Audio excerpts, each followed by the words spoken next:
Opa, tudo bem, pessoal? Estamos aqui para um papo fora do eixo.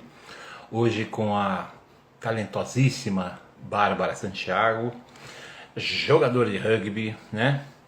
Obviamente hoje já não joga mais, é árbitra, uma grande amiga e eu tenho certeza que, que vai ser muito legal essa conversa mostrando o que as mulheres estão fazendo, tá?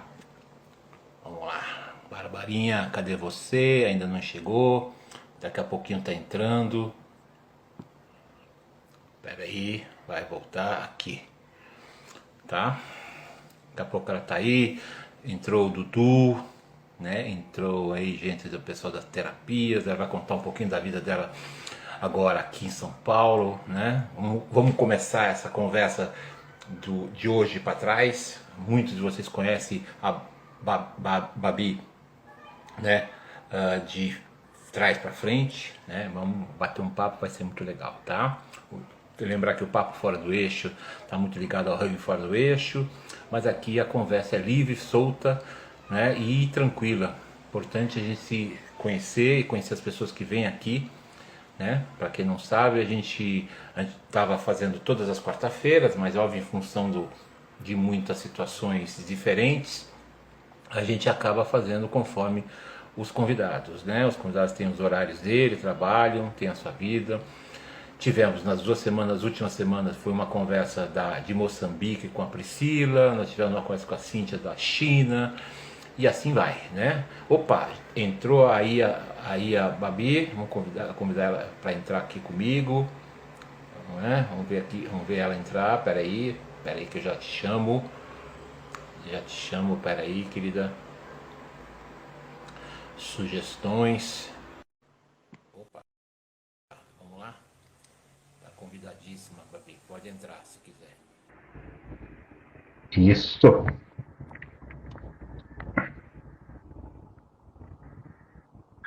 Opa, tá me ouvindo?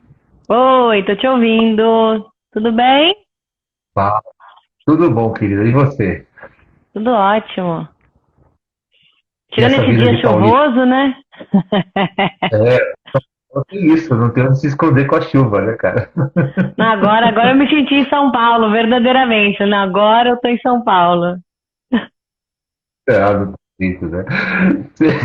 Você fica com aquela boa vida do Rio de Janeiro, né? Você quer o quê? Eu venho pra São Paulo, tá aí, pega esses mano todo aí, né? Eu passei Como é que dois tá a anos sua na vida? Argentina, né? Também, depois do Rio de Ah, Janeiro. você sabe que eu fiquei meio na dúvida, né? Onde você. Aquela hora. Porque você começar a falar em espanhol, eu falei, será que ela está no Chile, na Argentina, na Espanha, presa, né? Eu tava na Argentina, fiquei lá, passei a pandemia, o grosso da pandemia lá na Argentina. E você foi lá para quê? Alguma coisa pessoal, profissional? O que aconteceu? Não, motivos pessoais, motivos errados, mas motivos, mas motivos pessoais. Normal, faz parte do jogo, né? A gente erra mesmo, né? O tempo todo. Mas foi bom? Então, é isso.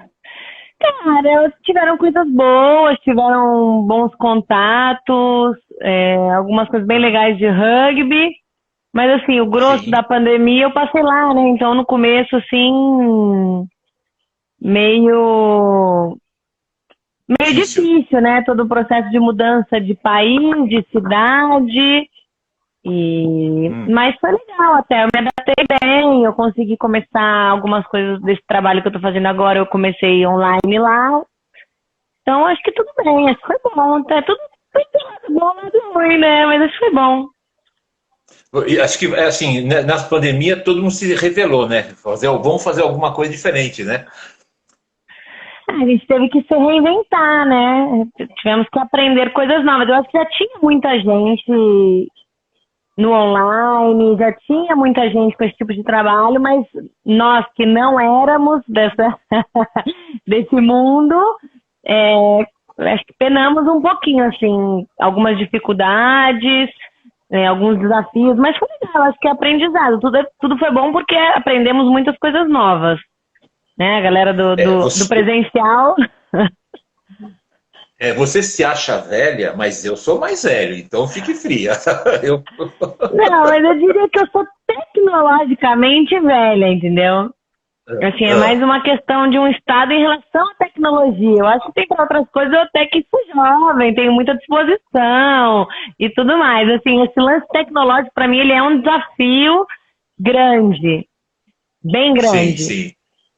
Eu tô aprendendo, a passos de formiga. O Japinha tá mandando aqui, a Bela e as Feras. Né? Não sei se eu sou a Bela e você é a Fera. Mas eu acho óbvio que eu sou a Bela, né? Desculpa. Desculpa. Não, eu sei disso. Conta um pouquinho para mim, Babi. Vou começar. Todo mundo sabe que você é jogador de rugby, você é árbitra, tudo. O que você reinventou? Para que caminho você foi? Primeiro você saiu de Niterói, foi para a Argentina, saiu meio do rugby que a gente saiu, todo mundo meio que saiu, foi para yoga. Conta essa história para mim maluca, que eu acho legal, essas histórias malucas de mudança de rota.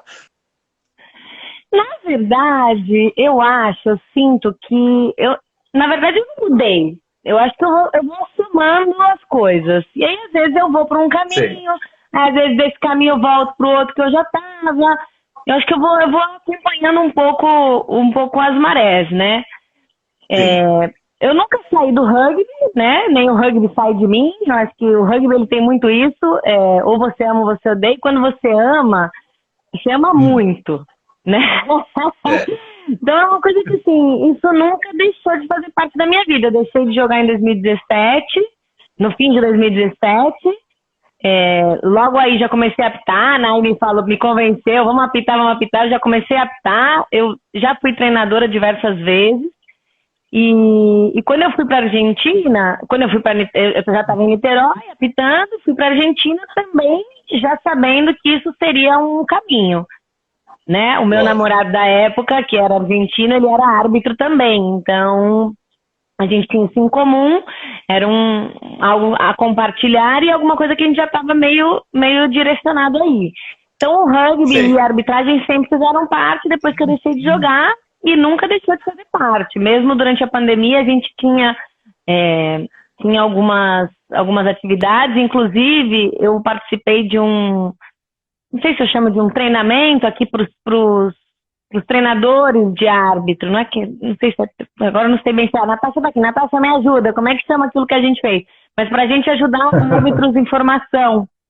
Então eu também participei disso com a galera aqui do Brasil, mesmo estando lá na Argentina. Então o rugby é uma coisa que existe, está aqui num quadradinho da minha vida, não saiu daqui. O método de Rose, né, que você falou que é yoga e tudo mais, que é também yoga, ele também já está na minha vida tem muito tempo. Eu comecei a praticar aqui em São Paulo em 2003, coaching, a Natasha falou, obrigada, marida! Coaching de árbitros. Viu? É bom ter os amigos para ajudarem. Então o método de Rose ele já fez parte. Quando eu jogava rugby, eu fazia musculação e eu fazia jiu-jitsu nessa época numa academia que chama Gigo, aqui de São Paulo.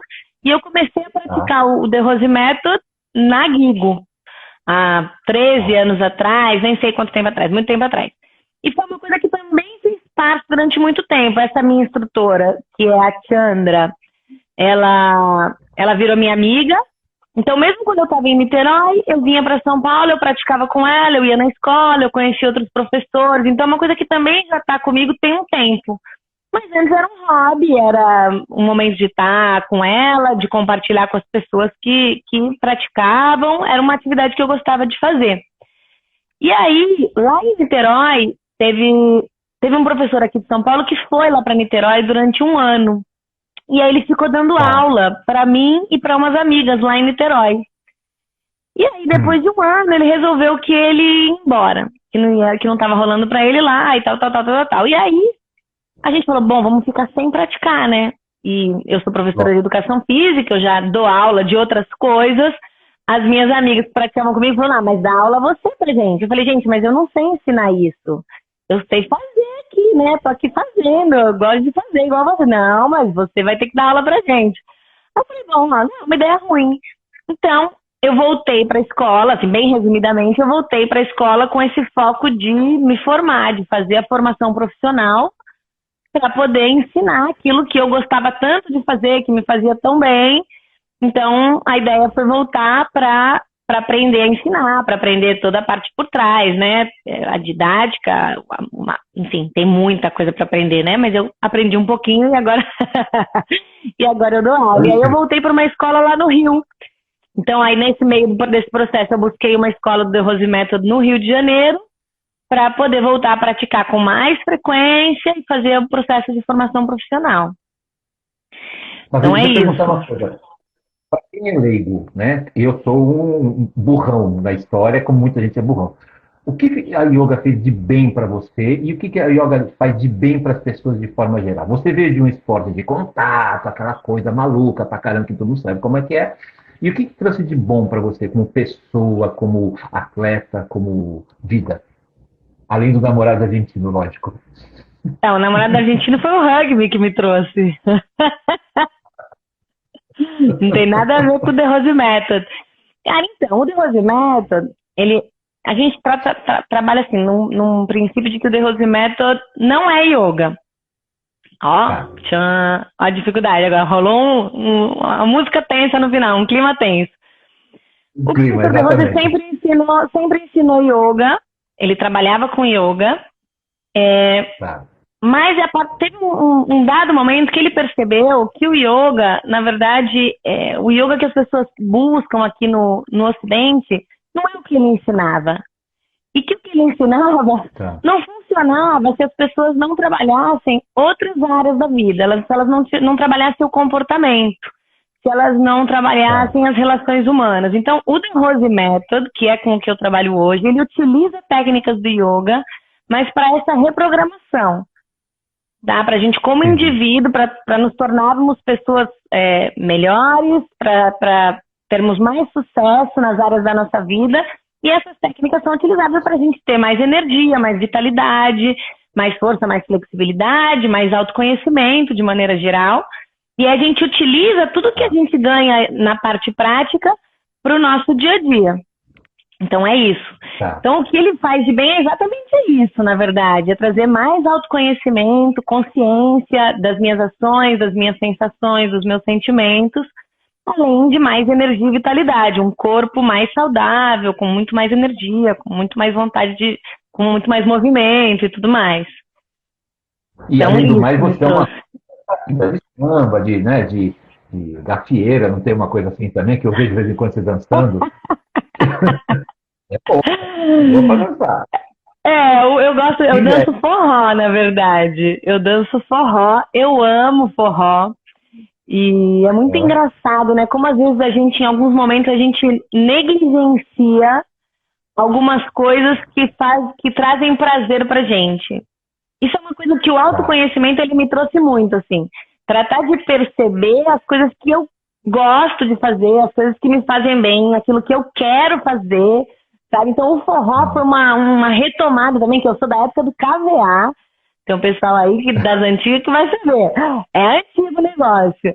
E eu fiquei anos sem dançar, porque, enfim, você tem um namorado, o namorado não dança, não gosta, ou tem ciúme e não vai. Eu também sei que você vai fazer outras coisas com esse namorado. Se ele não dança, a gente faz outras coisas, né? E você acaba deixando algumas coisas de lado. E aí eu voltei para São Paulo, assim, em dezembro agora, né?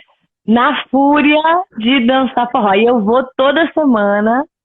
E eu falo que é o meu momento de terapia. Esse é o meu momento, que eu vou, danço, me esbaldo, dou risada. Até outro dia eu postei um videozinho esses dias. Que dia que é hoje? Hoje é terça. Domingo eu fui no forró e aí postei lá na história. E aí um amigo comentou, para de rir, menina. Aí eu falei, por que eu tenho que parar de rir? Eu tô feliz. Eu tô rindo porque é isso, porque ali é o meu momento mesmo. Olha, alguém falou aqui, vou fazer na próxima encarnação, nessa não dá mais. Olha, eu não sei do que você está falando, se é o forró, mas dá para fazer tudo ainda nessa encarnação.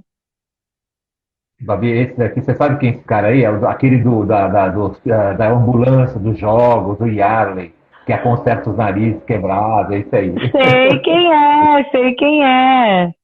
Claro que dá para Todo mundo. fazer. Nunca é tarde para fazer. Olha, quase, eu diria que quase tudo dá para fazer. Tem umas coisas que realmente em alguns momentos já é mais difícil. Mesmo assim, se colocar energia, vai.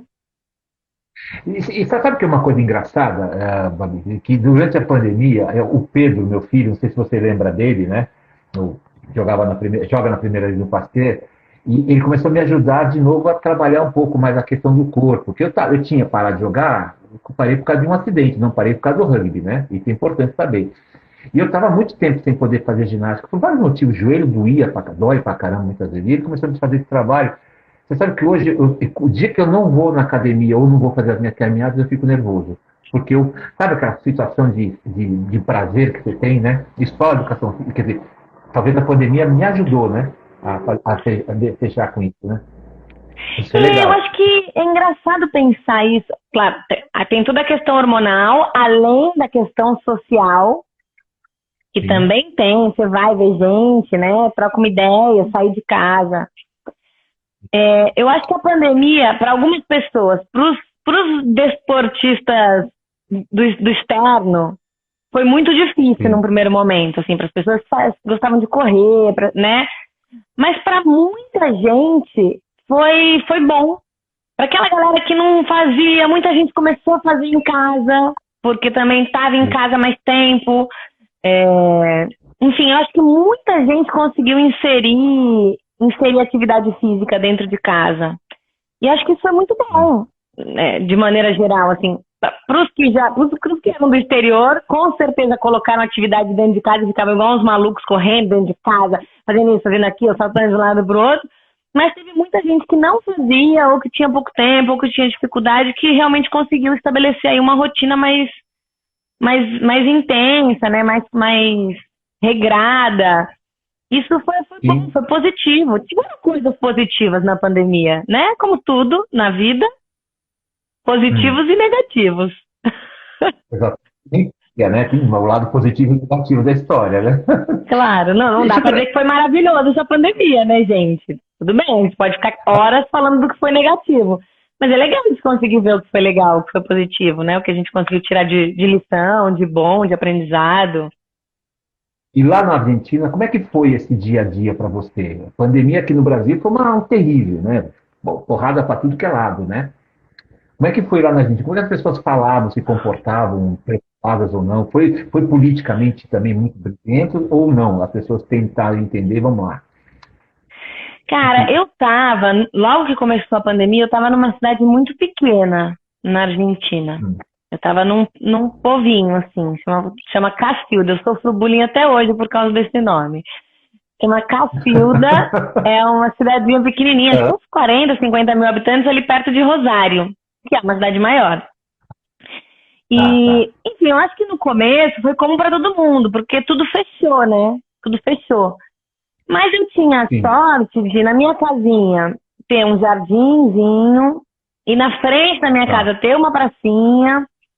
Então, eu acho que nesse tá. sentido, assim, para mim não foi tão ruim. Foi ruim porque, bom, tudo para mim era muito novo. Então, na verdade, foi uma loucura para mim estar num país diferente, numa cidade diferente, com pouquíssimos amigos, com pouquíssima rede de apoio onde eu estava. Sim, Numa relação que não foi redondinha, não super funcionou. Então, para mim, tiveram muitos desafios somados à pandemia, né? Porque se eu tivesse tá. trancado dentro de casa com a minha mãe, com a minha família, Hum, talvez fossem diferentes os desafios, né? Acho que tá. teriam desafios também, mas seriam diferentes. Mas eu acho que no começo foi como para todo mundo, tudo fechou e tudo mais. Mas como era uma cidade muito pequenininha, num dado momento, eu acho que tinha um pouquinho mais de circulação. Porque as pessoas não estavam saindo dali, quase não tiveram casos no começo lá, assim, não teve caso até de repente apareceu um, aí apareceu dois, aí apareceu 10, e aí de repente tudo bem, 70, sabe? Mas não foi como aqui, né? Em São Paulo, que é uma metrópole. A minha amiga falou que me ama. Ah, eu também te amo, Bruna. Não foi como aqui. Eu acho que o mais desafiante, o mais desafiador foi realmente esse recomeço, Hum, que, na verdade, eu já era um recomeço. Quando eu comecei a. Quando eu achei que eu ia começar a trabalhar lá, eu tinha feito uma aula, né? Tipo um workshop para umas meninas, para um grupo de umas 17 pessoas. Na verdade, não eram só meninas, mas tinham mais mulheres, porque era uma academia de tela, sabe? De tecido. Como é que chama esse? Que o pessoal se enrola, cai, se pendura. Acho que é tela, né? Sei. Sim, com um tecido diferente, sei qual é. Então, era uma academia disso, aí eu tinha ido nesse espaço, ela tinha dado umas aulas, e aí, sei lá, alguns dias depois a gente estava em pandemia. Então, quando eu achei que ia começar a trabalhar e movimentar na Cidade Nova, eu tive que passar para o modo online. Então, foi isso, assim. Mas a pandemia foi igual para todo mundo. Eu acho que talvez uma cidade pequena teve a mesma sensação que eu lá em Cacilda. E engraçado, né, que lá eu tenho meus amigos em tudo que é canto, né, e cada um falava exatamente isso que você está me dizendo. São Paulo foi um inferno, né, foi um inferno. Porto Alegre diz que foi outra coisa, diz que até no mercado era complicado para entrar, porque o governador proibiu coisas para serem compradas, e é maluco, né, pensar isso, né. E tinha muita motocicleta na rua aqui, porque eram os entregadores de comida, entregadores de mercado, foi uma coisa que explodiu aqui em São Paulo, né. E a gente só ouvia notícia ruim. A sensação que teve um momento, 2 meses de pandemia, que nós desligamos a televisão aqui em casa. Porque a gente ficava mal. Morre, morte, morte, morre, morte. E fora a política toda, complicada, né? E aquela ansiedade que você começa a não entender o que está acontecendo. E a minha formação, eu sou biólogo, né? E eu ouvi os médicos. Eu trabalho com saúde ambiental, eu tenho toda uma formação ambiental, toda uma formação de epidemiologia, tudo que você possa imaginar. Não sou um especialista no que estava acontecendo, mas eu tenho noção do que está acontecendo. E isso me incomodava muito, porque se eu vi uma história aqui, uma história completamente diferente, eu falei, não, que maluco isso, ninguém pode discutir isso. Vivemos uma pandemia, sim, né? Mas o que está acontecendo? Existia coisa, limpa a comida, vai no mercado, passa álcool. Eu falei, mas vírus não voa, né? O vírus não fica na superfície, é coisa direta. Então, ficou uma desinformação que foi a pior coisa possível. O governo federal falava uma coisa, o governo estadual falava outra, né? Então, isso era um problema sempre muito sério, né? Isso é muito complicado, a desinformação da população. Porque se nós entendemos, porque nós temos uma mínima formação, imagina a população que não tem informação nenhuma. Né? Não tem base biológica, né? Eu falava, isso é a primeira aula de biologia, o cara não está explicando. Sabe a primeira aula de biologia? Isso é uma bactéria, isso é um vírus, né? Mas o mais louco, né? Na verdade, eu acho que era um pouco isso, assim, porque não tinha certeza, não existia certeza de nada, né? De como era esse vírus, de como ele funcionava, se era em contato direto, se não era. Eu acho que isso sempre ficou meio num limbo e a gente não sabia bem o que fazer, fazia tudo, né? Vamos limpar tudo. Lava tudo, desinfeta tudo. O meu namorado que morava comigo, na verdade, ele continuou trabalhando, então isso não foi não mudou tanto a nossa dinâmica, né? Eu ficava mais em casa, porque as minhas aulas eram online, mas ele continuou trabalhando. Então isso ali lá na cidadezinha, os comércios trabalhavam normalmente. Em alguns momentos fechou-se tudo, assim, mas foi pouco. Eu acho que foi bem menos, o impacto foi bem menor do que na cidade grande. E o clube lá que você frequentava, legal? Era o mesmo espírito aqui do Niterói, do Band, do Pasteira, ou qualquer coisa brasileira? Ou não tinha nada a ver, aquilo era outro espírito? O rugby? Como é que você frequentou lá o clube? Eu frequentei. Na verdade, logo que eu cheguei, eu me vinculei a um clube em Rosário, que chama agora não sei falar isso, gente, Old Ressian, ia falar, mas isso é meio argentino, né? Old Ressian, não sei como é que chama. Ressian. Bom, eu me vinculei a esse clube e eu joguei com elas, inclusive, no fim do ano, não sei por quê, porque elas botaram pilha, eu fui lá, achei mó legal, acabei joguei a etapa nacional lá do torneio delas. Foi super legal, acho que a gente ficou em quinto, mas foi super legal. Eu joguei com elas e eu falei, gente, eu não estou para jogar mais, eu já tinha me aposentado, né? Eu não queria jogar mais. Eu até queria, mas querer nem sempre é poder. E eu não queria outras Ótimo. coisas que envolvem jogar, entendeu? Jogar eu até quero, mas tem que treinar muito, tem outras coisas que eu não quero mais fazer. E aí eu entrei Sim. como árbitra desse clube, é um clube grande. Tá. Na verdade, os clubes mesmo lá são muito além daquilo que a gente tem aqui, né? São muito além de um Sim. SPAC. Tipo, o clube da cidade que eu estava, que eu inclusive treinei as meninas lá um tempo, era um clube menor, mas ainda assim era um clube, um espaço físico clube, com campo de rugby, com churrasqueira, com área de convivência. Eles têm uma estrutura. Na Argentina, eles têm estruturas de clube diferentes do que a gente tem aqui, porque eles têm muitos clubes nas cidades. Né? Aqui a gente tem menos. A gente tem alguns clubes em São Paulo. Você vai pensar que São Paulo é uma cidade gigante. Tem alguns clubes.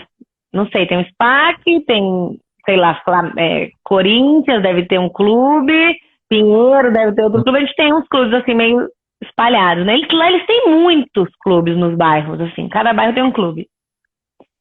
Então é uma estrutura diferente. Aqui tem alguns problemas, né? Os clubes na cidade de São Paulo hoje estão quase entrando em declínio, com exceção de um outro clube maior, mais forte, de comunidade, que a gente chama. O Pinheiros, o Paulistano. Mas, por exemplo, clube como Juventus, a Moca, né? Quando isso na década de 80, tinha 100 mil sócios, hoje tem 6 mil sócios. Por causa dos condomínios, né? Uma série de outras situações que estão acontecendo. E eles não eram clubes que não pagavam impostos, os impostos importantes. E acabaram o quê? Acabaram simplesmente ficando mais caros manter aquela estrutura toda. Porque também os esportes antes eram mais feitos nos clubes, né? Hoje em dia, nas escolas tem muito esporte, tem outras escolas de esporte específicos, né? Tem isso também. Exatamente. Então tem esse problema. Então tem o Clube Tietê, que era aqui da Zona Norte, que era um clube tradicionalíssimo, fechou. A prefeitura encampou, porque cobrando. E tem outros que estão fechando e estão tentando encampar, né? Porque é complicado. E as regiões são valorizadas. Tem aqui até clubes públicos estão sendo acabando, porque tem tanto interesse comercial para a construção de prédios e outras coisas mais, e que eles acabam vendendo. A prefeitura acha melhor vender para frente, ou abandona praticamente, né? Isso é uma coisa muito confusa aqui, né? Então, lá eles têm os clubes de rugby. Os clubes lá são de rugby. Existem outras modalidades, mas é muita gente que joga rugby. Desde a categoria de muito, base. Né? É muito louco. No clube dessa cidade pequena era menos, né? Era uma cidade bem pequenininha, tinha esse único clube de rugby. E aí a gente pode comparar com um clube nosso, com um time nosso de rugby. Outro dia eu vi você apitando medicina em alguém. Quem é que você foi apitar? Medicina e quem? Não lembro quem era agora. Medicina, veterinária, era alguma coisa assim. Eles fizeram uns amistosos, feminino e masculino lá. Foi legal, foi bem legal. Aquele campinho do meio do nada. Aqui do HC, né? Mas você nem imagina que vai ter um campo ali, né, gente? Você vem andando e chega num campo. Você fala... Eu já tinha ido lá, mas eu não lembrava. Não lembrava. Eu posso estar enganado, Babi. Você, quando você se aposentou em 2017, o Niterói foi campeão do Super Seven e você marcou o try da vitória, não foi isso? Olha, eu não sei se eu marquei o try da vitória, não. A gente pode buscar isso aí. Pede pro pessoal da organização aqui da live para buscar esse try pra gente mandar. Eu não sei, mas que a gente foi campeã brasileira, a gente foi. E foi muito emocionante. Foi um momento bem emocionante. Contra o Bandeirantes, eu estava na arquibancada em São José, eu vi esse jogo, foi uma situação confusa, que nem um foguete, foi e marcou o try. Se eu confundi de longe, eu acho que era o seu tipo, que você botava uma calça preta por baixo do short, é isso? Não sei, pode ser eu, mas pode ser a Andressa também. Quem usava. Existem algumas que usavam calça embaixo para não ralar as pernas. A gente já começou a ficar velha, começou a ficar com essas frescuras. Não, mas escuta só, na verdade, a etapa que a gente foi campeã foi em Curitiba. Eu não sei se. Porque a gente teve. Foram cinco, seis etapas. E a etapa final, essa foi em Curitiba. Foi em Curitiba. E foi muito louco, porque, se eu não me engano, a gente dependia de um resultado do jogo anterior do nosso. Tipo assim, a gente precisava que o São José perdesse e aí a gente precisava ganhar, entendeu? Foi uma coisa assim super super louca e super emocionante. Eu nunca tinha sido campeã, né, brasileira. Em 16 anos eu fui campeã essa única vez. E lá no seu time, quem estava de conhecida, além de você? Quem estava no meu time? Pedro era o treinador de vocês, o Pedrinho? O Pedro Boquinha? Pedro Ele é incrível, inclusive. Ele não tá aqui, né, gente? Vai gravar a live, vou mandar pra ele, porque ele mudou bastante o nosso time. Ele é incrível. Ele é um ótimo treinador mesmo. O Pedro. Era ele que tava com a gente, e aí quem tava no time, olha, eu sou ruim de memória, tá? Porque assim, como são etapas diferentes, às vezes vai uma, às vezes vai outra, mas que com certeza tava. Era a Lelê, a Andressa, a Baby, a Claudinha, acho que tava, a Dai, a Suzana, quem mais, gente? Às vezes elas vão me matar. Não sei mais, acho que Cíntia, não sei se a Isa tava, mas acho que tava. Não sei se tava jogando a Isa. A Isa joga... Quem? Oi, Mal. Quem que você falou? Daiane. A Dai tava aqui, eu falei a Dai. Enfim, não sei quem mais, tá, gente? Vocês me perdoem, minhas amigas, mas vocês sabem que memória não é o meu forte, vocês me conhecem há 20 anos. Já sabem que eu não sou... mas eu amo vocês igual. A Izzy vai me matar. A Izzy... Como é que eu posso esquecer da Izzy, gente? Agora, eu não sei se você sabe, né? O rugby de feminino está mudando de eixo, né? Está indo para Cuiabá, o grande rugby hoje de Cuiabá, né?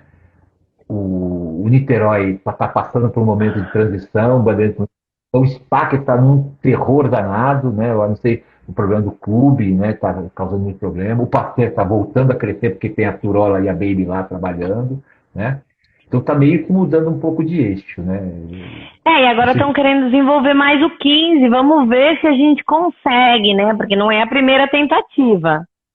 A gente já fez esse movimento algumas vezes. Vamos ver se essa estrutura CBRU, vamos ver se a gente consegue jogar um pouco mais de 15, que acho que vai ser legal e vai dar oportunidade para outras jogadoras, né? Porque é um jogo muito diferente. Os Sevens, apesar do rugby ser muito, abraçar muito todo mundo, o Sevens, ele é um pouco excludente. Não, filha, não entrei não. Minha filha entrou na frente da luz. Aqui, ó. Minha filha é minha gata, tá? Sai daí. Tá. Peraí, gente, olha ela aqui, ó. Põe ela na live aí, tem problema. Oi, filha, fala pro pessoal. E aí, gata, tudo bom? Que olho azul, né? É igual a mãe, Isso é uma coisa interessante. Isso é uma coisa interessante do rugby, né? Nós estamos num momento de transição de novo, né? Uma nova transição, um novo ciclo grande. E nós temos a importância do rugby de 15 para o mundo e a importância dos Sevens para os Jogos Olímpicos, né? E a gente, o Brasil, aí é uma opinião pessoal, o Brasil não consegue definir o que ele quer. Quer ser um jogo olímpico ou quer ser de 15 bom? E a gente sabe que o 15 demora mais para ter resultados. O Sevens, diferentemente, né? Nós já temos resultados, principalmente no feminino, né? E até eu vi a Espanha jogando com o Azerbaijão contra a Escócia, eu vi uma diferença imensa do nosso rugby de 15 ainda, conhecendo as meninas que eu conheço.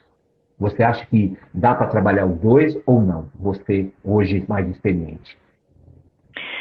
Cara, eu acho que é uma questão estrutural, né? O rugby de 15, ele exige quórum, ele exige quantidade de pessoas.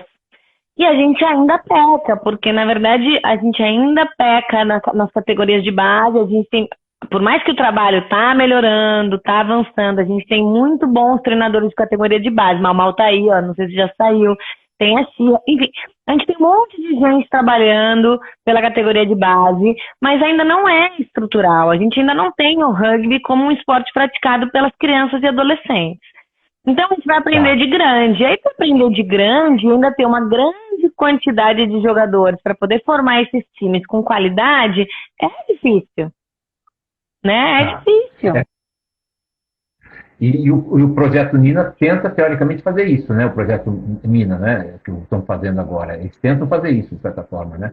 Descentralizar um pouco, fazer as categorias trabalharem mais, né? Claro, e trazer mais meninas, porque para as meninas ainda é mais escasso o público, né? Porque, enfim, milhares de coisas, mas principalmente porque o machismo, o patriarcado, é complicado, não é um esporte de mulher, claro que já mudou muita coisa mudou de quando eu comecei a jogar, ou sei lá, da minha adolescência, que eu fazia esporte, para hoje, assim, já mudamos 1000%, mas ainda tem um caminho muito longo, né? Muita luta para a gente conseguir ter pessoas apoiando as famílias e tudo mais. A questão dos clubes, que eu não sei como é nos outros países, eu vi na Argentina, né? Mas essa questão do clube, ela ajuda muito você ter um espaço físico clube, né? Para você ter uma estrutura de qualquer esporte. Lógico. Que tem a convivência social com famílias e tudo isso é importante. Na Argentina isso é muito enraizado.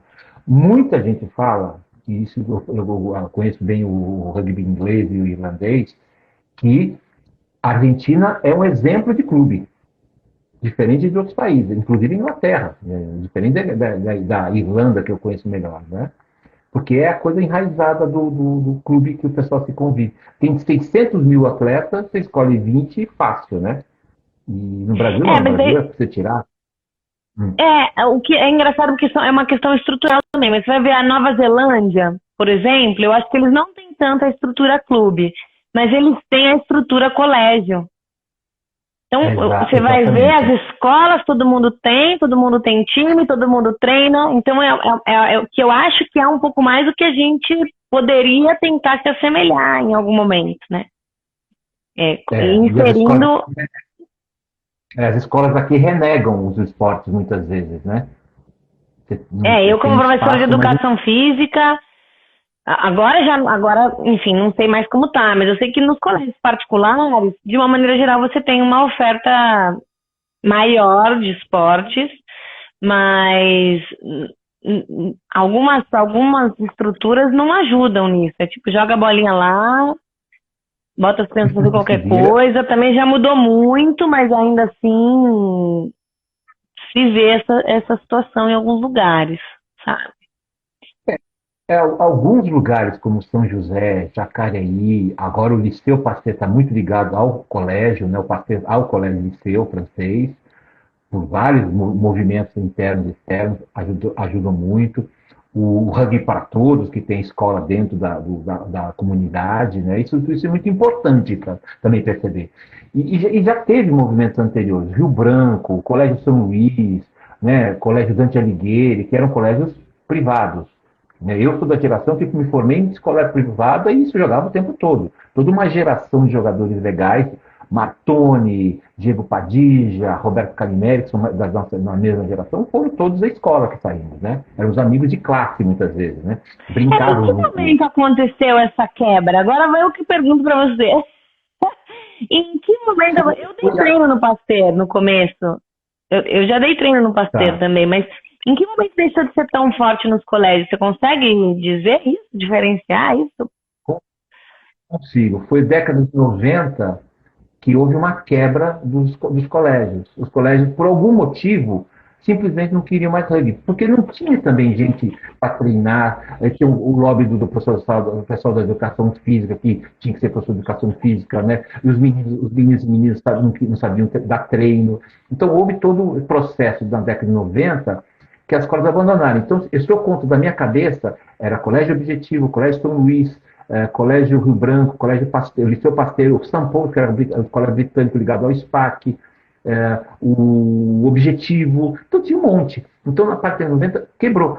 E o próprio sistema, a gente começou a jogar rugby, eu, pelo menos, comecei a jogar rugby, uma geração de 60 anos, assim, jogar rugby, porque a prefeitura tinha um chamado Jogos Olímpicos do município de São Paulo. E que fez, né, justamente o quê? As escolas participaram de muitos esportes olímpicos, né, entre aspas, que o rugby não era olímpico, mas eles diziam que fazia parte dos jogos das Olimpíadas. E foi aí que nós começamos a jogar, né? Jogamos 4, 5, 6 anos, aí se formou o Clube Rio Branco, o Clube Pasteur, a turma dos São Paulo, que era britânico, que já não eram tão britânicos assim, né? Eram já chineses, americanos, então não jogavam muitas vezes, né? Então começou a misturar, então acabou, as escolas acabaram, perderam a referência, né? O São Paulo, uma escola britânica, tem um campo de futebol e rugby lá dentro, você não imagina. Onde fica? Jardim Europa, Gabriel Monteiro da Silva, né?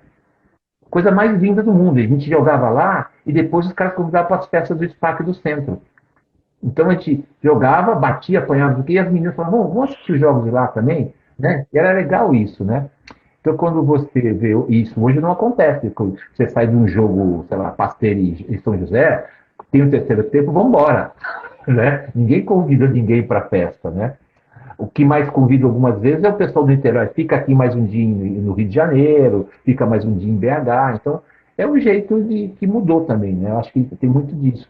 Hoje está começando alguns focos. O Japinha está fazendo no colégio que ele trabalha, o Liceu está lá com seu, né, legal. Então, está acontecendo alguns movimentos, mas é difícil. Esse é o Rafinha do IDIB. Falou que a gente é muito bom, muito legal. Você também é legal, Rafa. Sabe por quê? A gente sempre tem o trabalho de nós, né? Tem o nosso trabalho das pessoas que amam o esporte, que sempre estiveram com o rugby no coração, que a gente vai tentando, né? A gente sempre vai tentando. Eu me mudei agora há pouco aqui para Pinheiros, eu estou frente de um colégio. Eu tô para ir ali fazer uma propostinha, ver se eu não boto um treininho de rugby, enfim, não sei bem nem como eu vou fazer isso ali, porque eu não conheço ninguém, mas eu acho que é isso, assim, na verdade é um trabalho da gente que quer e que não desiste nunca e que segue tentando. Eu preciso até ver como é que tá essa estrutura na CBRU, né? Porque, enfim, agora mudou muita coisa. Preciso ver se eu tenho que, de repente, fazer alguma coisa diferente para fazer isso. Para colocar esse projetinho aqui. Mas é porque eu moro na frente do colégio. Eu já olhei para ele e falei, eu podia ter um time de rugby aqui. Mas acho que o primeiro passo é você vir na escola e propor isso, fazer uma clínicazinha, fazer alguma coisa que motive a criançada, né? Porque a molecada não está fazendo nada, a molecada está pulando muro e não está sabendo o que fazer, entendeu? E conforme você movimenta, nossa, você fica assustado como as crianças querem fazer alguma coisa. E quando pinta o rugby, pinta um esporte diferente, então, muito moleque muda. E engraçado como muda o comportamento, né? O grande trabalho que se tem hoje do MAU e do BI lá na comunidade é o comportamento deles, como as crianças mudam o comportamento. Porque, claro, são mais tempos de ONG, né, de trabalho social. Eu trabalhei lá também. Eu dei aula em todos os lugares que o rugby já teve aqui em São Paulo, eu dei aula. Eu tenho essa carinha assim de jovem, gente, eu não sou tão jovem. E seus pais brigaram, falaram quando você começou a jogar rugby ou não? Não. Isso é uma coisa que sim, eu tive sorte. Meu pai nunca se meteu. E minha mãe sempre apoiou todas as minhas decisões, das melhores às mais loucas. Ela sempre falou, é isso que você quer, é isso que te faz feliz, então vai. Ela sempre foi assim, de me colocar pra frente. Por um lado é bom, né? Por outro não. Ela podia ter proibido algumas coisas. Mas fez merda da vida, né? A gente faz algumas, né, pra aprender. Ou daquele que não sei, que nunca vai foi legal também, né? Fazer umas merdas. E essa mudança de São Paulo para o Rio, do Rio para São Paulo, foi por quê? Primeiro porque você saiu de São Paulo e foi para o Rio, depois porque você foi do Rio para São Paulo. Você lembra disso, o motivo? Lembro. Na verdade, assim, eu fazia educação física, aí eu tranquei a faculdade, aí depois eu voltei para a faculdade. E aí, em 2009, que foi o ano que eu fui para Niterói, eu tinha acabado de me formar, faltava entregar meu trabalho de conclusão, né? Eu tinha entregado o trabalho. E eu namorava o Davi, olha eu. Vamos contar as coisas. Eu namorava o Davi, que morava em Niterói, na verdade. A gente namorava à distância, né? Eu aquele lá. E a gente ficou, acho que namorando, sei lá, um ano, assim. E aí, logo que eu concluí a faculdade, eu tava naquele momento de transição. Eu já não morava com os meus pais, eu morava com a Natasha, né? A Natasha tava aí, não sei se tá ainda. Eu morava com a Natasha. Então, eu tava em São Paulo, assim, nesse momento de transição. E aí eu pensei, falei, minha família não tá aqui, meu namorado não tá aqui. Eu não tô fazendo nada, assim, que me prenda muito nesse lugar. Então, eu pensei em me mudar. E aí, eu sempre pensei em ir pra Brasília, acabo que nunca vou, porque minha mãe mora em Brasília, né? Minha mãe já não morava aqui, minha família mais próxima, eu tenho parentes aqui vários, mas assim, meu núcleo familiar da minha mãe não morava aqui. E aí eu falei, bom, vou pra Brasília. Não, o que eu vou fazer em Brasília, né? Quando minha mãe foi pra Brasília, eu não quis isso. Foi em 2003. Aí em 2009 eu pensei, vou pra Brasília. Eu falei, não, o que eu vou fazer em Brasília? Eu sempre termino em Brasília. E aí, na verdade, o rugby, ele já permeava ali a minha vida de uma maneira muito intensa, né? Eu jogava na seleção brasileira. O rugby era tudo pra mim ali, né? Ele foi tudo pra mim durante muito tempo. Tudo que eu tomava de decisão tinha o rugby como uma parte importante da decisão. Então eu falei, cara, Brasília, além de não ser o melhor lugar do mundo, pra mim, nesse momento, não tem rugby competitivo. Eu precisava de rugby competitivo. E aí eu tinha Davi lá em Niterói, que era meu namorado na época, eu falei, acho que eu vou lá em Niterói, né? O rugby lá é maneiro, o time é legal, é competitivo, meu namorado tá lá, tem praia, acho que é pra lá que eu vou. E aí foi, porque tinha acabado de me formar também, então ainda não estava trabalhando demais, né? Então fui meio que recomeçar. Jogar rugby, fui jogar rugby, né? Tudo que acontece em volta, eu tinha que jogar rugby. E era isso. Mas engraçado, interessante que você vai com seus amores, né? Vai para Argentina, vai para eu sou uma pessoa que ama muito. Gente, a pessoa da live, fala pros amigos que eu tô procurando um amor em São Paulo. Pra ver se eu fico, senão talvez eu não fique. É gafieira, não pode arrumar um no Japão, coisa Austrália até pode ser, mas Japão. A Austrália podia ser, né? Podia arrumar um australiano, mas não dei essa sorte ainda. A pior que você mora na Austrália. Mas acho que o namorado dela nem era de lá. Não.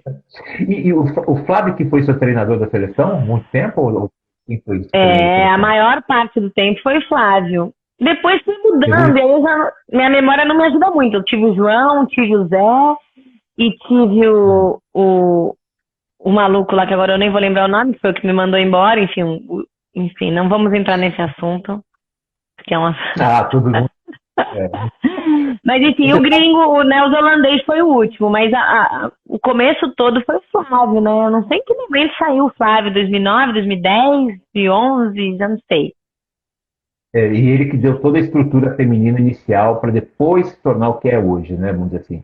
Foi muito essencial o Flávio nesse momento, né? Foi, ele era incrível, Primeiro que, assim, a nossa estrutura de rugby profissional, ela era completamente diferente da estrutura que a gente tem hoje, né? A gente treinava esporadicamente, a gente dividia gastos, e nós éramos um grupo de amigos. Tinha seletivo e tudo mais? Tinha, mas ainda assim, nós éramos amigas. Todo mundo se conhecia, não tinha tanta... Hoje em dia não tem tanta gente, mas tem mais gente. Nesse momento, todo mundo se conhecia, não é que tinha uma desconhecida. Não, você conhecia todas que jogavam rugby no Brasil, feminino você conhecia. Então, e ele era nosso amigo, né? Além de treinador. Então era uma relação muito diferente. Ele conhecia todas nós, ele sabia dos nossos problemas, das nossas dores, das nossas dificuldades. Além de ser um excelente treinador, ele era uma pessoa incrível. Então, realmente, a gente tem essa estrutura familiar de seleção brasileira num primeiro momento. E que nós somos Tá. mesmo ainda essa família grande, porque todas nós seguimos amigos, a gente segue se falando, a gente sabe, isso nunca se perdeu dentro dessa nossa estrutura, né? A gente tem até grupo, a gente jogou um 15 de veteranas lá em 2019, foi bem legal, não sei quantas éramos muitas, mas assim, muito legal, e a gente quer continuar seguindo com essa estrutura, a gente quer fazer essas coisas. Eu boto meus filhos agora que eu tô de volta, vou ver se eu agito algumas coisas, porque eu sou uma pessoa que agita, né? É bom. Bom, e esse ano voltou tudo. Aproveitar porque esses 2 anos parados, né? Vamos dizer assim, né? Aproveitar para brincar, para rir, correr, né? Jogar um pouquinho, né? Mesmo que seja uma coisa leve, né? Agora, eu vou perguntar, você já foi na exposição Mulheres no Rugby ou você fica com frescura e não vai lá? Cara, ainda não fui, eu preciso ir urgente, preciso ir urgentíssimo. Vou ver se vou até o fim dessa semana. Porque realmente parece que tá super legal, né? É na estação de trem ou de metrô? E trem, você, ali na frente à Hebraica, o Shopping Eldorado. Depois, mês que vem, vai para uma estação de subúrbio para poder também abrir, furar outras bolhas. E teve uma média de 6.200 pessoas, assim, transeuntes que pararam, eles fizeram a contagem de pessoas que foram só para ver e foram embora, entendeu? Tá super legal. As fotos são de gente bárbara, né? Que é o Luiz Carlos do Rio, que é do Niterói, o Denis, que é aqui de São Paulo, que é uma figuraça, a Suzy, que é de Curitiba, a Mari, que é do SPAC, e tem o Alê, né? Que é um avulso, que a gente fala, né? É um avulsão, né?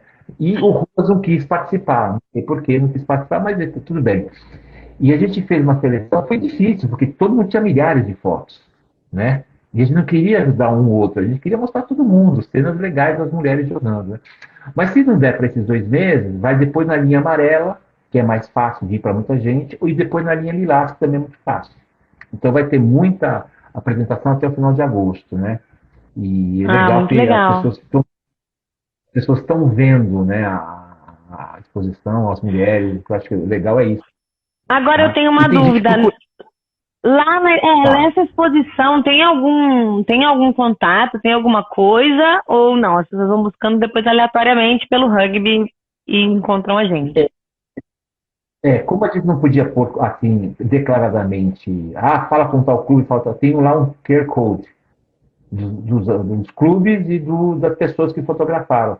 Então, se a pessoa quiser saber alguma coisa, põe no QR Code e aparece, porque a gente não podia colocar nem patrocínios, né? E nem, é o Márcio que está fazendo, ou o João que está fazendo. Tem tudo QR Code. Aí vai no site do clube, do Niterói, do Pasteur, do Melina e assim por diante.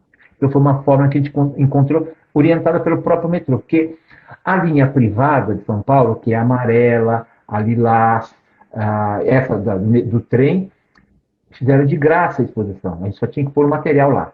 Eles transportam, eles colocam, a gente só vê se está tudo bem. A linha azul, verde e vermelha, que é do governo, queria cobrar, eu fui falar, que ia cobrar quase 60 mil reais para eles porem no lugar deles. Eu falei, como assim? Entendi. Você vê, o público quis cobrar, e o privado não, o privado quer mostrar, porque é uma forma de retribuir a sociedade, eles falam. E eles acharam muito legal porque o tema era mulher. Né? Tem também esse lance, né? A gente pegou uma coisa interessante. Se fosse homem, talvez eles não aceitassem, mas a mulher eles aceitaram. Isso também é bom. Porque a gente começa por um, depois vai para outro, entendeu? O negócio para todo mundo, né? É importante mostrar o esporte, né? Vamos dizer assim. E a Isso é gente muito vai bom, pensar, se a gente for analisar, assim, o rugby feminino no Brasil ele tem muito sucesso, né? Assim, se você for comparar, eu acho que tem muito mais sucesso até do que o masculino, a nível mundial.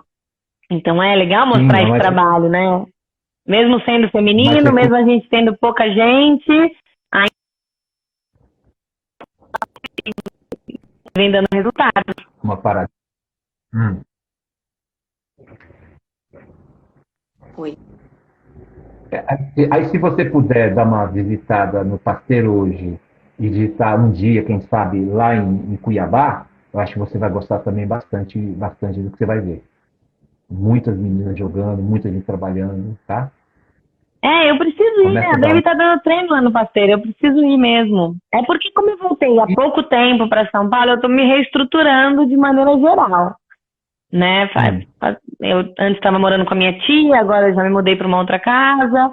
Estou estruturando tudo na minha vida, o trabalho. Mas eu quero me envolver um pouco mais com o rugby, para ajudar, porque também eu gosto, né? Eu gosto de estar lá, eu gosto de treinar, eu gosto de participar. Sim. E eu preciso ir lá no Pasteiro mesmo. É do lado do metrô, né? Isso mais legal é isso, é do lado do metrô. Isso é muito bom, né? É Santa Cruz ali? Santa Cruz, exatamente. Santa Cruz. Depende de onde você mora, você pode ir linha verde até só um ponto, depois ir linha lilás ou linha azul direto, entendeu? Tem um monte de caminhos para chegar. E da sua geração, formou muita gente legal. Natasha, você, a Paulinha, né? E outras que eu até esqueço o nome, né? Que eu não recordo bem, né? Tem a Cris também. Tem a Cris que tá apitando. A Mari. Né? A Maris, aqui, agora teve nenê há uns 2 anos já, né? Tá com a filha grande. Uma geração muito legal. Muito legal. Tem a Mica também, né? Que trabalha a beça, tem a Diva que tá sempre envolvida também. Tem muita gente boa. Sim. E a gente não deixa, né? Por mais, tem gente que até tá meio afastada, mas ainda segue aí, às vezes aparece, às vezes tá. É engraçado que por exemplo, quando eu criei esse Papo Fora do Eixo, né, eu queria justamente pegar as pessoas que menos apareciam, que são importantes, mas que menos aparecem. Porque a gente tem uma coisa, isso é coisa da cultura brasileira. A gente valoriza só quem está na mídia, quem está aparecendo. Você pega a seleção do masculino, feminino, sempre os mesmos caras. Aí eu fui buscar justamente quem não era do meio, né, vamos dizer assim, para mostrar a cara das pessoas, né? Isso acho que surgiu um efeito muito bom. No momento onde estava todo mundo meio parado. Sabe, meio parado, meio. Estamos em pandemia.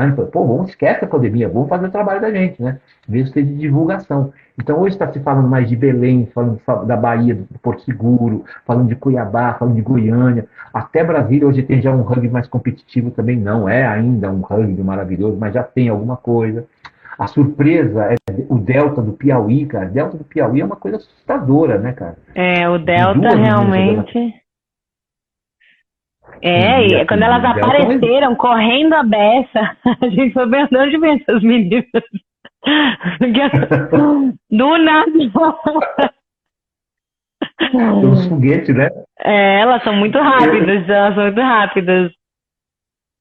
Eu brinco que que o pessoal ali do Centro-Oeste é tudo meio. Eu chamo eles de comer algum bicho diferente, né? Que nem o Arthur africano. Ficam tudo forte, né? Tem muita coisa, né? É outra criação, né? Não é igual a gente aqui em São Paulo, que é tudo criadinho no apartamento. Eu tô fazendo bullying comigo mesmo, né? Mas é isso, gente. É isso. A gente tem que assumir que a gente é tudo criado em apartamento aqui. Os que tiveram sorte jogavam na praça. Fabinho, deixa eu perguntar uma coisa. Conta aí. Faz sua propaganda da Iola que você faz da aula, para quem você dá aula, como é que você quer entrar em contato. Conta a história pra gente aí, vai. Tá, então, eu dou aula online, dou aula presencial, personal, e tenho alguns horários de turma, não muito. E estou abrindo agora com uma amiga, na verdade ela está abrindo e eu estou como parceira dela, uma escola online. Porque a gente tem, no The Rose Method, a gente tem algumas escolas físicas, né, espaços, com essa coisa da pandemia e tudo mais, algumas escolas tornaram-se online. E aí a gente está abrindo essa escola online. E aí, eu vou até pegar aqui, ó. Peraí, será que tá aqui? Tá aqui. Depois eu mando pra você. Depois eu vou postar também. Mas a gente aqui, ó, vai ter uma semana, que legal, vai ter uma semana de aulas abertas para todo mundo, para provar e também para a gente conseguir ver os horários que a galera prefere, para a gente poder fazer uma grade bem, bem ampla e legal para todo mundo. Então eu vou postar, tá? Eu vou postar, vocês podem olhar no Instagram, mas a gente vai ter agora em abril um novo projeto aqui das aulas que eu já dou. A gente vai ter essa escola online, algumas outras aulas. aulas, alguns outros horários. Legal, E aí é legal, isso. legal. Qualquer dúvida, redes sociais, Tá. né? Redes sociais. Pode perguntar, pode mandar dúvidas, consultas, informações. Joia, joia. Querida, deu 1 hora, esse papo foi tão bom que já deu 1 hora, senão o Instagram daqui a pouco derruba a gente aqui. Lembrar Tá bom. para você, eu agradecer muito por você ter feito o meu convite, muito legal, sabe? Eu sempre gostei de você, sempre tinha, você via de longe, a gente sempre conversou, aquela carona que eu te dei uma vez pro shopping, você assistiu peça de teatro com sua família, você lembra disso? Lembro, pior que lembro. Eu ia com a minha prima. Esperado, não sabia o que era, parei do carro, vamos embora, foi legal pra caramba, não some não, tá? E essa conversa vai ficar aqui no Instagram, depois vai pro YouTube e vai pro Spotify. Então, de repente, eu quero um vídeo, não sei, um papo, manda, daqui uma semana tá lá no YouTube e Spotify, tá? É o nosso papo fora do eixo. Sem preocupação nenhuma de roteiro, sem preocupação de nada, é contar a alegria de cada um aqui que a gente faz. Isso é muito legal. Por quê? As meninas e os meninos de hoje não sabem quem é você. E eu fico puto. Você conhece tal pessoa? Nunca ouvi falar. Como assim? Você conhece? Tá. A juíza. Não, mas você viu ela jogando? Você viu ela marcando? Por isso que eu falo, a minha memória visual é muito grande. E eu lembro exatamente, foi você que marcou aquele traz da vitória em São José dos Campos. E você foi campeão. Por assim. Que bom, Sabe? que bom. Eu joguei direitinho. Eu era uma boa jogadora, eu treinava muito, né? Eu que agradeço a oportunidade, porque eu também, às vezes eu falo, gente, eu sou a ex-famosa, né? Porque agora ninguém mais sabe quem sou eu, mas eu acho que eu, como muitas outras meninas participamos dessa história do rugby feminino, e eu acho importante a gente valorizar isso, não só o meu trabalho, como de várias outras meninas, então fico muito contente que você reconheça e que você tenha me convidado, então quero agradecer muito por esse espaço, por esse bate-papo, e eu fiquei muito feliz de estar aqui. E tem um detalhe que eu falo isso para as meninas hoje. São poucas que me obedecem, vamos dizer assim, ou prestam atenção no que eu falo. A gente tem que valorizar o que o rugby é. É um produto. Né? É um produto. Eu não estou falando da nossa diversão, de jogar. É um produto. E os nossos atletas poderiam ser mais aproveitados como produtos para confederações, para os clubes. Por quê? Isso traz gente, as pessoas vão ficar curiosas. Quem é essa mulher aí? Quem é essa menina? Quem é essa louca que joga? Sabe assim? Ou seja qual for o motivo, por beleza, por força, por simpatia, seja qual for o motivo, né? Parece bobagem? Não é bobagem. Ao ponto que eu falo, eu fiz uma live com a menina do Curitiba, esqueci o nome dela agora, a Aline? loirinha. Não, Loirinha. Não, a Raline também, a Raline é uma graça, né? Mas A Rafa. A Rafa, depois da nossa live da brincadeira, 2, 3 caras me procuraram e falaram, vamos fazer uma eleição, e ela foi classificada entre as 10 meninas mais bonitas dos Jogos Olímpicos. Você vai falar, Olha! isso, bobagem? Nada, não é bobagem, né? Eu sempre falo assim, quando eu vi o vôlei, eu estudo muito essa coisa de imagem das pessoas. O vôlei atraía torcedor pela beleza dos atletas, se eram homens ou mulheres. Não interessa, é o motivo, né? É o motivo, entendeu? Então, E também, às vezes, até para desmistificar, né? Que o rugby é um esporte masculino, que é bruto. Você vai olhar, tem mulheres lindíssimas, com corpos esculturais, maravilhosos, além de inteligentes, olha eu, né? Assim, que nem eu.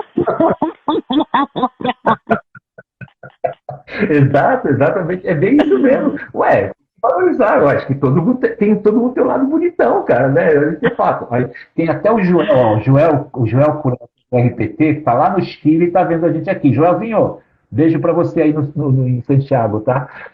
Então, não, entram várias pessoas legais nessa live. Diego Lopes entrou aqui também, deu um tchau para mim.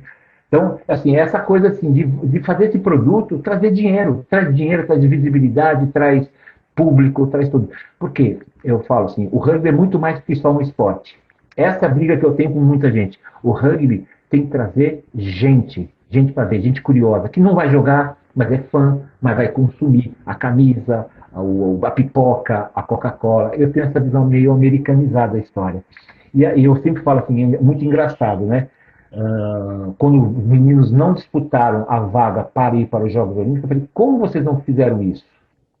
Porque um atleta americano, sabe, dos Estados Unidos ou de qualquer país, quando ganha uma medalha, você não imagina a grana que ele ganha. Mesmo que ele não ganhe a medalha, imagina quanto ele ganha, porque ele é um atleta olímpico.